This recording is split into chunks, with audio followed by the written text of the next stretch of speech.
Halo Wir, kita lanjut bahas Izura lagi. Di part sebelumnya, diceritakan bahwa Gyasuna sedang pergi untuk menghadang badai partikel. Namun, di tengah perjalanan, dia dihadang oleh Toroa. Sampai akhirnya, mereka mulai bertarung. Dan rupanya, pertarungan mereka diawasi oleh Kuro dari atas tebing. Tak lama setelah itu, badai partikel datang di tengah pertarungan mereka, dan cerita pun bersambung. Di part kali ini, gue ambil dari light novel volume 2 chapter 16-19. Dan sebelum ke ceritanya, jangan lupa subscribe biar nih channel bisa tembus 1000 subscriber. Oke, makasih buat yang udah subscribe. Gak usah basa-basi, kita langsung aja ke lanjutan ceritanya. 160 tahun yang lalu, terdapat keberadaan yang dianggap dewa oleh penduduk Yamaga Baren. Itu adalah badai partikel. Dengan mengorbankan sejumlah 32 anak setiap tahun, penduduk Yamaga Baren dapat terlindungi dari badai partikel. Namun, dengan jumlah pengorbanan sebanyak itu, para penduduk Yamaga Baren bahkan sampai menculik anak-anak dari kota tetangga demi selamat dari badai partikel.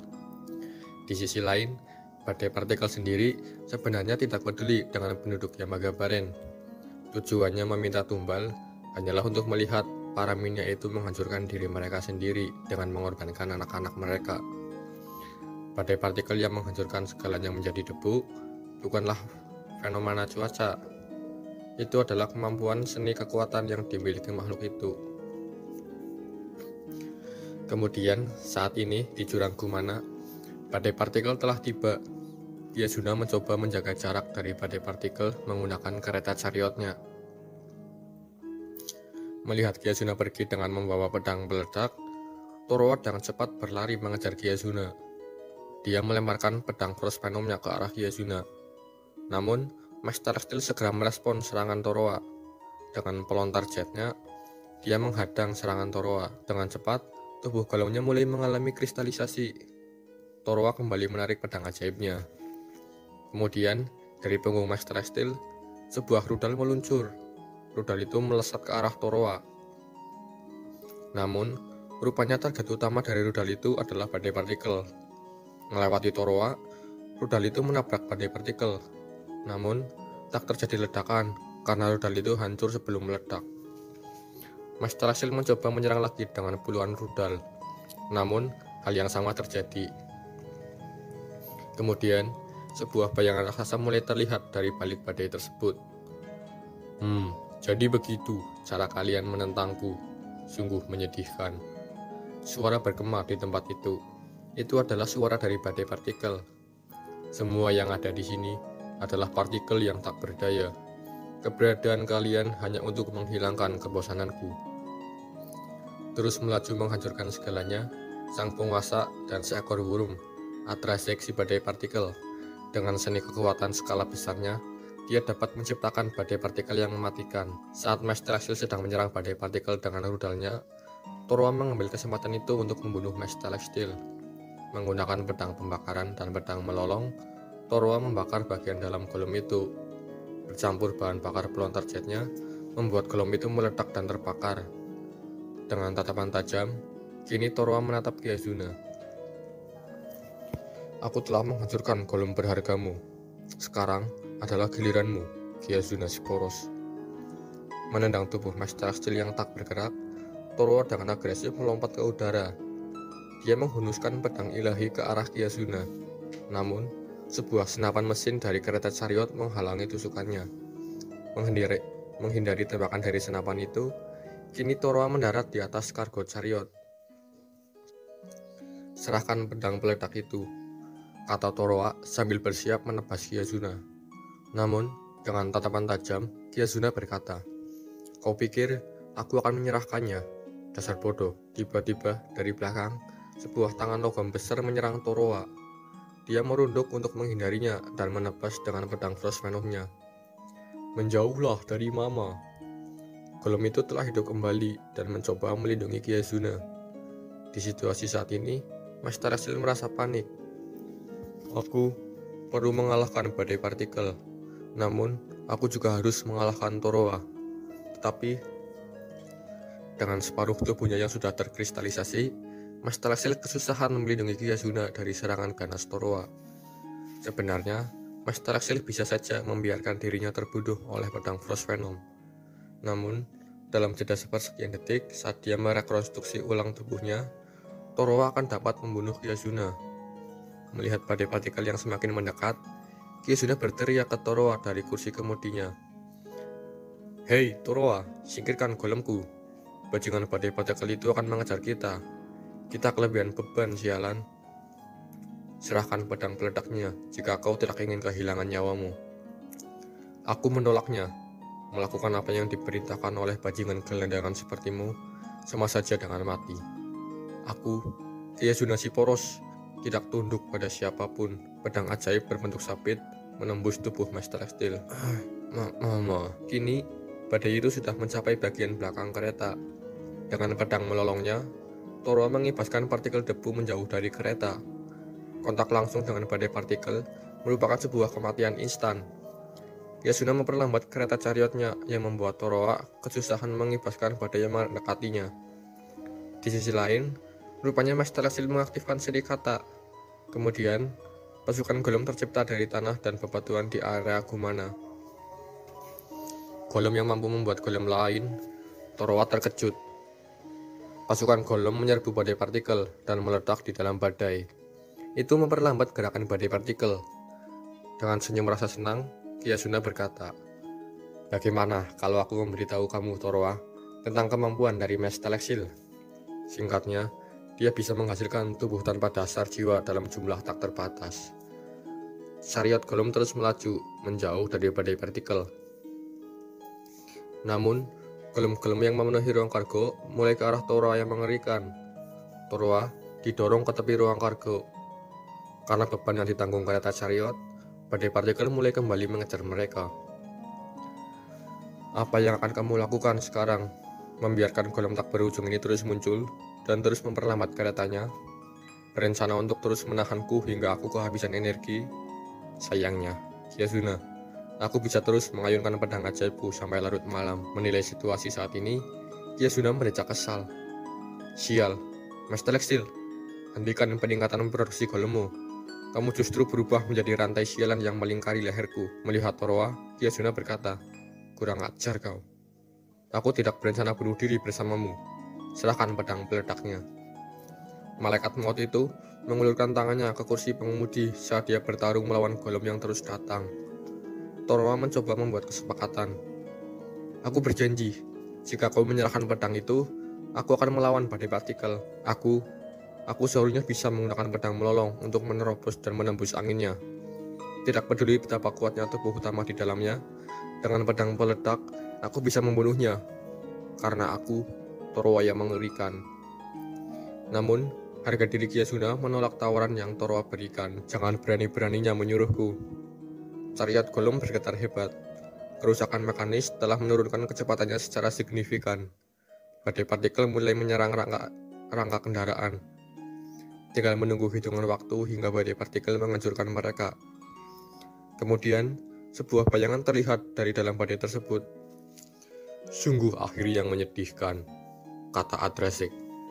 Namun, di detik-detik terakhir Gyazuna dan Toroa, tiba-tiba dari langit, awan terbuka lebar, dan dum, sesuatu jatuh dengan sangat cepat dan menghancurkan badai yang menutupi tubuh Adrasik. Sayangnya, itu tidak mengenai tubuh Adrasik. Tanah berguncang hebat dan terdapat lubang yang sangat dalam dari lokasi jatuhnya benda itu. Serangan itu membuat Adrasik si badai partikel tercengang dan tidak dapat berkata-kata dalam beberapa detik. Kereta chariot yang ditunggangi Gyazuna juga terlempar dan terbalik akibat gelombang guncangan serangan itu. Gyazuna yang kaget karena terlempar berteriak, "Sialan, apa itu? Apa yang sedang terjadi?" Terkejut dengan serangan itu, Toroa menjawab, "Sebuah pilar. Itu sebuah pilar besi." Di sisi lain, tepatnya di Sin River State di Bukit Jarum, seorang raksasa mendengarkan radio. Dia adalah Meresi Daru Cakrawala yang mendengarkan koordinat dari badai partikel yang baru saja dia serang. Suara radio itu berasal dari Kuro yang mengamati situasi di jurang Gumana. Meleh memasang busurnya dengan anak panah yang baru. Anak panah raksasa hitam dengan panjang yang hampir 20 meter ditarik oleh Mele. Seorang prajurit Aureatia yang berada di kakinya menoleh ke arah radio dan berteriak. Persiapan tembakan nomor 2 selesai. Kuro yang berhati-hati meminta informasi koordinat selanjutnya. Menatap musuhnya yang berdiri di balik cakrawala, Mele berkata sambil tersenyum. Ingin melewati Shin River State, kau punya nyali juga, badai partikel. Aku akan menembak matamu. Di sisi lain, Kuro yang mengamati badai partikel merasa geram. Tinju di tangannya menggenggam erat karena kesal. Tembakan jarak jauh dari Mele adalah kartu truf yang dimiliki Aureatia. Kuro dengan kemampuan kewasitaannya harusnya mampu memprediksi arah dari gerakan pindah Atrasek di sana. Namun, dengan bakatnya yang memudar, dia kesulitan memprediksinya. Hai Kuro, anginnya kencang. Di sini berbahaya. Ayo pergi dari sini, kata Junek yang berlindung di dalam mantel Kuro. Aku tidak bisa. Bahkan, pada jarak ini, aku tidak bisa mengenainya. Jika aku tidak melihat dari jarak dekat, saat ini, aku tidak dapat berbuat apa-apa. Kuro bergumam, merenungkan kesedihannya. Tubuh utama dari Atrasek, yang sebelumnya terlihat dari lubang yang dia buka oleh anak panah, sudah tersembunyi lagi di balik awan debu tebal. Di saat Kuro sedang bimbang, Junek memberikan saran. Aku bisa, hei. Seperti yang selalu kulakukan, Kuro. Aku bisa pergi mendekati badai itu dan memberikan koordinatnya padamu. Mendengar hal itu, Kuro menolak dan berteriak. Jangan konyol. Kenapa kamu mencoba membuat dirimu terbunuh? Apakah kamu tidak takut mati? Dia memegang erat Junek di dalam mantelnya, seolah-olah untuk melindunginya dari tatapan tanah kematian di depan mereka. Kuro, Junek terkejut melihat reaksi Kuro. Kemudian, Kuro mengirimkan koordinat Atrasek melalui radio. Markas besar melaporkan koordinat titik 1127 kali 355. Cahaya menyala jauh di langit biru tua. Itu menelusuri busur melintas langit sebelum jatuh. Meskipun jarak mereka sangat jauh satu sama lain, hanya sedetik berlalu setelah laporannya, dan kemudian,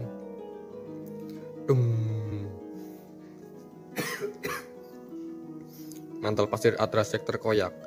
Namun, hanya sebatas itu. Titik dampaknya tepat pada tanda yang ditunjukkan. Namun, koordinat yang Kuro berikan kurang tepat.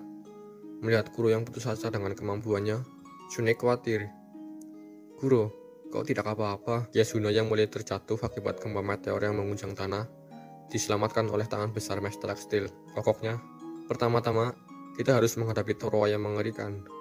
Jika kita berhasil membunuhnya, badai partikel tidak akan menjadi masalah bagi kita. Itu tidak perlu. Suara itu berada di dekat chariot golem yang terbalik. Dari tumpukan material yang tumpah ke tanah, Toroa mengambil dan memegang sebilah pedang. Pedang peledak ini milikku sekarang. Toroa yang mengerikan menghancurkan batu besar di dekatnya dengan ayunan uji coba dan memastikan bahwa itu memang pedang peledak yang asli. Kemudian, dia berbalik menghadap badai partikel yang mengamuk jauh di depannya. Aku sudah menemukan pedang ini. Aku akan memenuhi tawaranku, Gyasuna Sporos. Apa yang kamu bicarakan? Aku akan mengalahkan badai partikel. Gyasuna yang memiliki harga diri tinggi tidak terima dengan perkataan Toroa. Hei, kamu bajingan. Berpikir kamu bisa menggurui Gyasuna Sporos ya? Situasi berbeda sekarang. Mas Celestial dihidupkan kembali dengan baik-baik saja. Dia bahkan menghasilkan pasukan golem di tengah pertempuran. Skala kekuatan tempur Gyasuna Sang Poros sangat besar.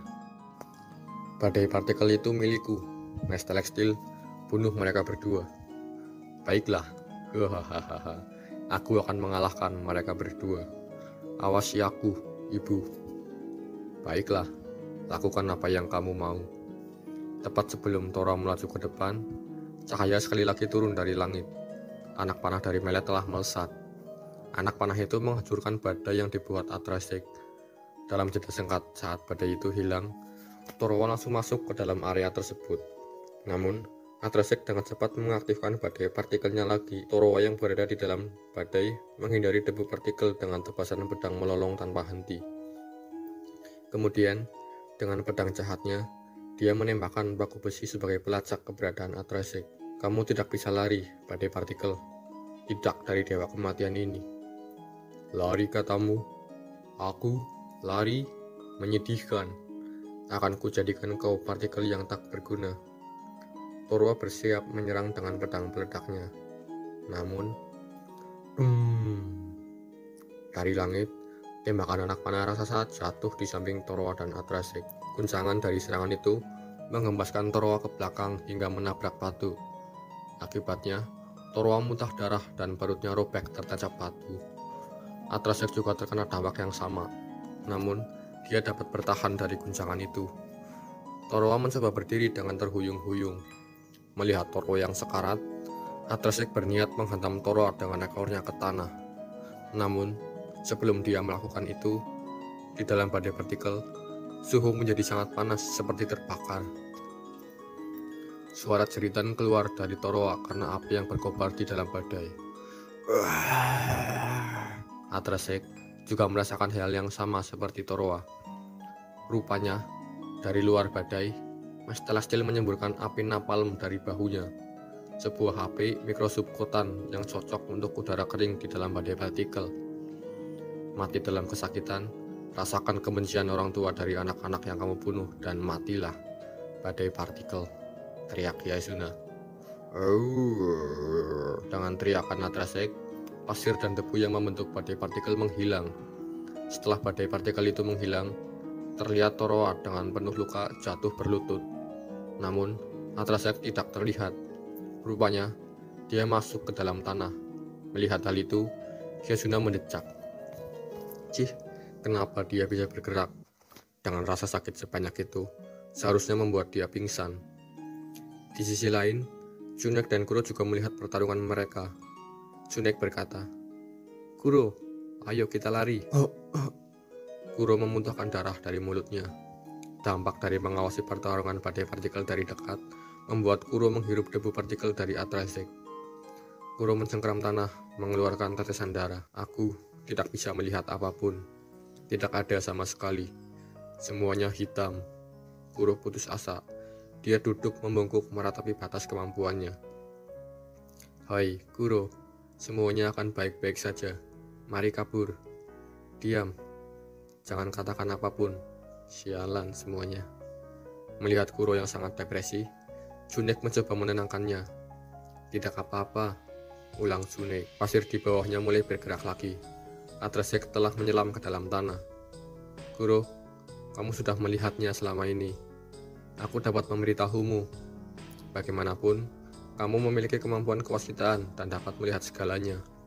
Fakta bahwa kamu tidak dapat melihat, Kuro, itu semua karena kamu berpikir lebih baik jika tidak bisa. Bukan begitu. Aku setuju dengan rencananya.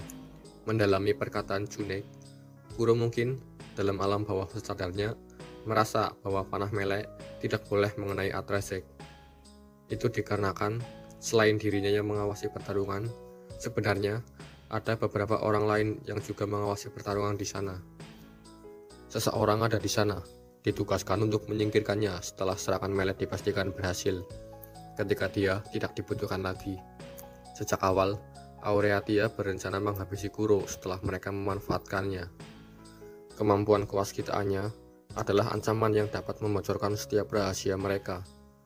Memudarnya kemampuan dari kewaskitaannya adalah naluri dari dirinya untuk bertahan hidup. Kuro menutup matanya, meratapi semua hal yang telah terjadi. Lalu, dia membuka kelopak matanya. Ada warna. Sejauh langit terus bergerak maju, dia sepenuhnya melihat semua yang ada di bawahnya. Dia menyadari bahwa dia telah dapat melihat semuanya sejak awal. Untuk pertama kalinya, Kuro tersenyum dari lubuk hatinya. Sekarang, dia bisa melihat semuanya dengan jelas. Satu orang 82 meter di belakang ke kanan, satu 26 meter di belakangnya dan di atasnya ke kiri, satu 31 meter di bawah ke kanan. Setelah sekian lama melarikan diri dari kehidupan pencurian, kini tidak ada lagi tempat baginya untuk lari. Jika dia menyelesaikan misinya, mereka akan mengambil nyawanya. Dan jika dia melarikan diri, dia akan kehilangan tempatnya di Aureatia. Tsunek, aku punya keinginanku sendiri. keinginan yang bodoh. Meskipun itu bodoh, ini adalah sesuatu yang selalu ingin kulakukan.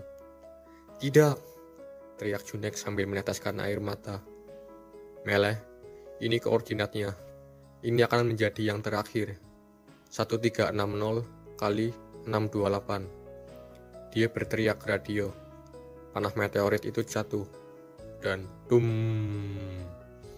Tepat saat Adrasek akan muncul lagi ke permukaan, panah itu menembus tubuh Adrasek. Dia melihat tubuh Vroom yang membawa malapetaka itu tertembus panah. Saat itu juga, anak panah menembus Kuro dari 3 arah. Dia mendengar teriakan Junek yang menangisi dirinya. Dengan senyum bahagia, Kuro berkata, "Ini baik-baik saja. Keinginanku telah terkabul." Di sisi lain, Adrasek telah menghilang setelah terluka parah oleh panah Meleh. Gyasuna yang merasa mangsanya telah diambil oleh orang lain merasa sangat kesal. Sial, aku sangat dekat. Mama. Dengan ekspresi yang masih kesal, Gyasuna terus mengoceh. Bajingan pemegang busur sialan itu. Jika bukan karena bajingan itu, kami berdua pasti akan mendapatkan keduanya. Mencuri mangsa kita langsung dari depan kita. Aku akan menemukan mereka dan membunuh mereka sampai mati. Itu juga berlaku untukmu, Toroa. Aku akan mengurusmu sekarang juga. Tidak peduli dengan ocehan Gyasuna, Toroa mencoba berdiri dengan lukanya yang parah dan berkata, "Lupakan, aku sudah selesai di sini. Aku sudah memenuhi janjiku. Aku menang."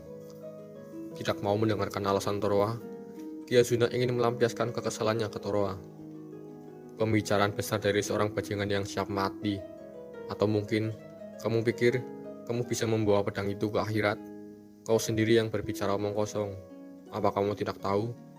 Aku abadi. Aku merangkak kembali dari neraka. Aku Toroa yang mengerikan. Mengingat semua kejadian yang terjadi, Gyasuna terpikirkan suatu hal.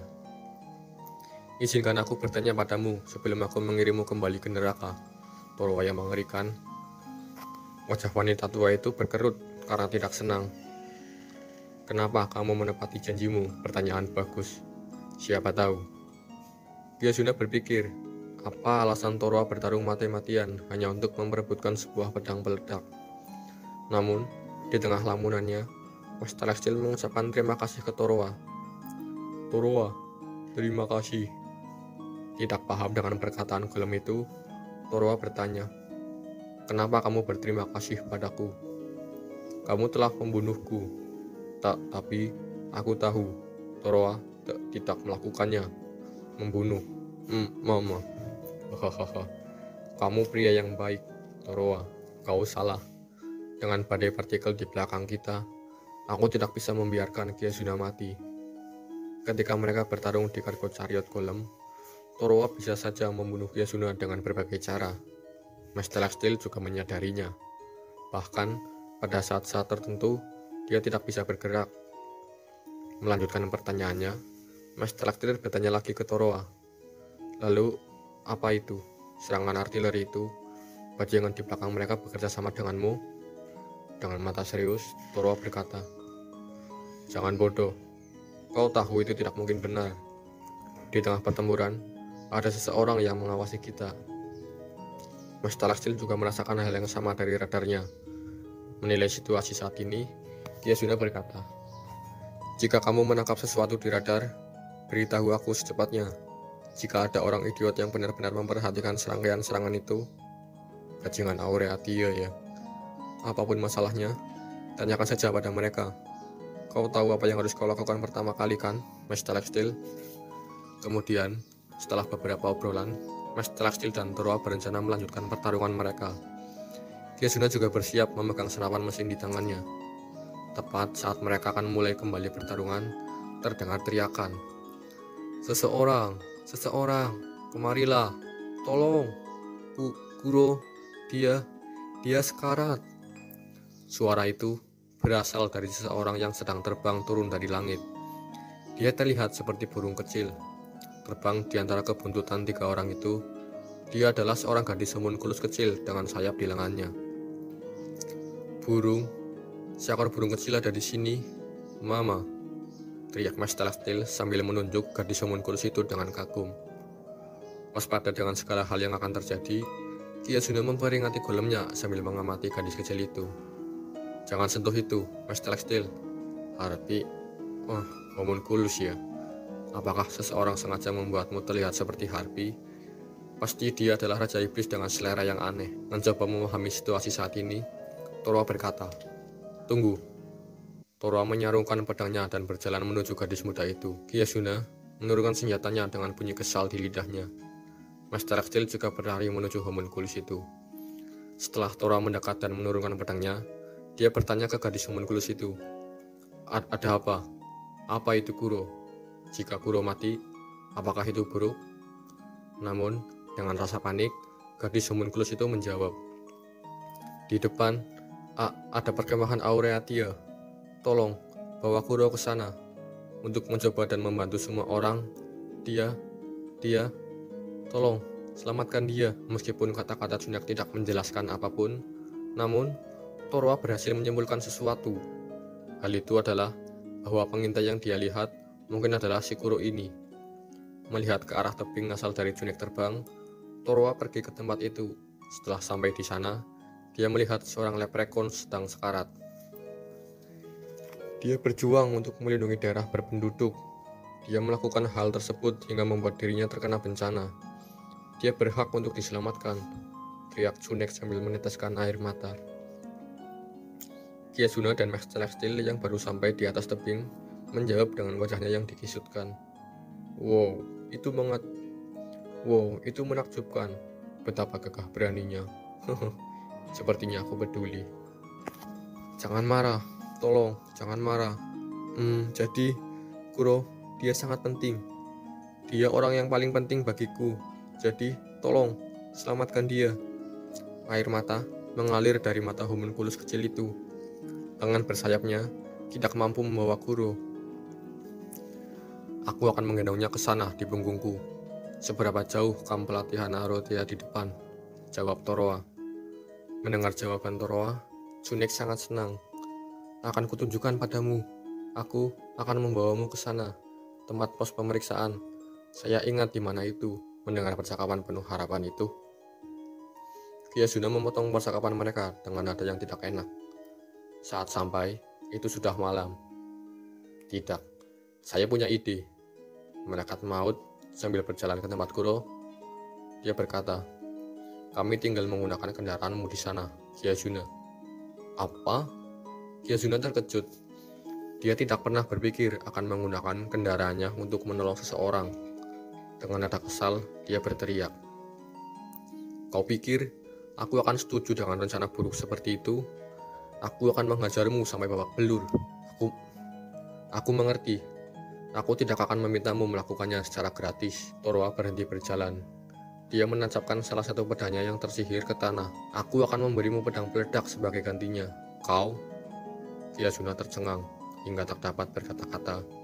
Dia tidak mengira bahwa Torwa yang berjuang mati-matian demi mendapatkan pedang itu akan memberikan pedangnya seperti hal biasa hanya demi nyawa orang yang tak dia kenal. Mama. Selesai dengan pikirannya, Kiasuna berkata, "Mas Celestial, Kiasuna si poros tidak bertekuk lutut pada siapapun. Aku akan memberimu chariot golem. Sana pergi dengan kereta itu." Setelah melihat kelompok Torwa yang mengerikan pergi, Kiasuna kembali lagi ke lokasi yang sama. "Baiklah, ini dia Mas Celestial, pedang peledak yang mempesona itu milikmu." Oke, golem besi itu mengambil langkah maju dan kemudian berhenti. Mama, ada apa? Apa tidak apa-apa jika aku meninggalkan ini di sini? Apa maksudmu? Kau sangat menyukainya, bukan? Lantas mengapa? Kiasuna sangat terkejut mendengar perkataan Mas Celestial yang sangat menyukai pedang itu. Dia tidak menyangka Mas Celestial sendiri yang menanyakan pertanyaan seperti itu. "Karena aku belum mengalahkan Torwa. Jika aku bisa menang, maka aku bisa mendapatkan apapun yang kuinginkan, bukan? Lalu, aku menginginkannya setelah aku mengalahkan Torwa. Aku ingin melawannya lagi. Bisakah aku jadi begitu?" Kalau begitu, Kiasuna kehilangan kata-kata saat dia melihat anaknya sendiri. "Aku mengerti." kamu akhirnya mendapatkan keinginanmu sendiri. Menemukan seseorang di luar sana yang ingin kamu kalahkan dan hancurkan ya, Mr. Lexil. Dia tertawa. Raja Iblis sangat senang. Pertumbuhan anaknya sendiri atas kemauannya sendiri membuatnya bahagia. Keduanya akhirnya memulai perjalanan baru. Mata tunggal Mr. Lexil menerangi jalan yang gelap gulita dengan Kiasuna duduk di bahunya. Tujuan mereka adalah Aureatia. Lawan berikutnya yang harus mereka bunuh ada di sana. Pembunuh Dongeon Golem, Soujiro si pedang Willow. Di sisi lain, kereta besi Chariot sedang melaju melewati jurang. Di dalam kereta, Kuro sedang berbaring sambil ditemani Junek. Toro juga sedang duduk di sana menjaga mereka berdua. Junek, kenapa kamu? Kata Kuro sambil terbaring lemas di kereta. Junek yang khawatir memegang tangan Kuro dengan mata berbinarnya karena sedih. Aku akan menyelamatkanmu. Kamu penting, Kuro. Aku selalu memberitahumu, lagi dan lagi. Bahkan, jika kamu tidak percaya padaku, bahkan jika kamu membenciku, aku akan melakukannya. Aku akan tetap menyelamatkanmu. Kuro yang berhati-hati telah hidup tanpa mempercayai apapun. Dia heran mengapa homunculus kecil ini begitu peduli pada dirinya. Kuro berkata dengan nada sekarat. Mengapa? Tidak apa-apa, aku di sini. Kenapa aku? Kenapa aku? Apa maksudmu? Gadis kecil mungil itu memasang ekspresi sedih dan menyayat hati. Apakah homunculus tidak diperbolehkan mencintai seseorang? Kuro terkejut. Dia tidak bisa mempercayainya. Aku tidak mulai mencintaimu karena kamu memberiku sesuatu. Sayap lembutnya membelai pipi Kuro. Kamu terlalu serius, Kuro. Aku ingin kamu lebih banyak tersenyum. Hal sepele yang sama seperti biasanya. Aku memang tersenyum. Aku bisa tersenyum berkatmu. Dia memandang Junek. Melihat wajahnya yang hampir menangis, menurutnya itu cantik.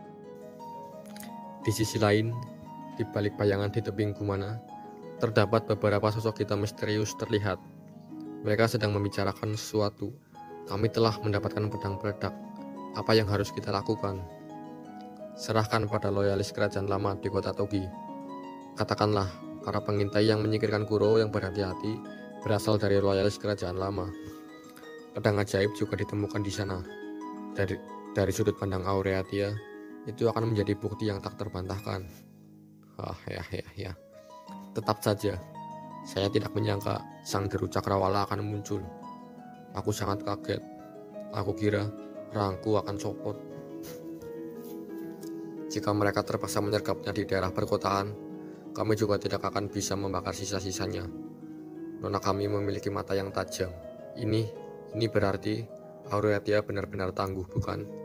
Jadi, badai partikel juga tidak cukup untuk melakukannya. Setidaknya, kita harus menarik keluar alus pelari bintang. Aku mengerti. Anggap saja, ancaman individu yang sederhana tidak cukup untuk menjatuhkan Aureatia. Mempelajari hal itu saja sudah membuat banyak hal manfaat, bukan begitu? Berdasarkan informasi dari kejadian ini, jika Aureatia kalah, kita perlu mengirimkan seseorang seperti Luknoka si musim dingin juga. Kau bercanda? Mengirimkan Yamagabaren menimbulkan banyak beban pada tubuh nona kita. Kita tidak bisa membiarkan dia memaksakan diri terlalu keras. Jadi, rencana berikutnya di pertandingan kerajaan. Ya, pertandingan kerajaan. Di sisi lain, Atrasek terbangun dari koma yang dikarenakan serangan sang deru cakrawala. Dia berada di sebuah rawa di dalam hutan. Tubuhnya hampir robek menjadi dua. Luka fatal, serangan langsung dari panah sang deru cakrawala.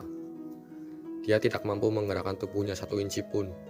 Kepalanya terjatuh ke samping. Dia hanya bisa menunggu kematiannya. Melihat sosok gadis yang sedang berjalan dan mencengkeram rok hitamnya di dekat rawa, Atrasek terkejut. Kau tetap berjalan dengan anggun. Gadis itu tersenyum manis mendekati Atrasek sambil berkata, kamu tidak perlu mengingatnya. Pada akhirnya, Anda bisa sampai di sini, seperti yang saya minta, Tuan Atrasek. Bagaimana kamu mengetahui namaku? Gadis muda itu mengangkat tangannya ke dadanya dan menjawab dengan senyum manis. Karena kamu sendiri yang menceritakannya kepadaku. Saya sangat senang Anda dapat kembali ke sini dengan selamat, Tuan Atrasek. Lagi pula, jika Anda kalah dari sang Daru Cakrawala di Aureatia, mereka akan dapat memeriksa jenazah Anda. Mengingat kembali apa yang harus dilakukan, Atrasek berteriak. Aureatia, aku harus pergi ke sana. Tidak, kamu tidak perlu pergi ke sana lagi. Kamu tidak perlu pergi kemanapun. Auman Horizon membunuh badai partikel. Tidak ada orang yang akan menyangkal hal itu. Tidak ada yang akan mencarimu, bahkan untuk mayatmu pun tidak. Kalau begitu, semuanya akan tetap menjadi rahasia. Saatnya kamu tidur. Gadis muda itu berdiri di depan kepala Atrasek yang terkapar di tepi rawa. Dia membelai rahang Atrasek dengan lembut. Kemudian, Atrasek menjerit kesakitan karena belayan gadis itu. Sejumlah kecil pasir yang megabaren yang menempel pada tubuhnya mulai mengikis daging dan sisik Atrasek. Ah, mustahil. Siapa kamu? Apa yang kamu lakukan? Teriak Atrasek yang dipenuhi rasa takut.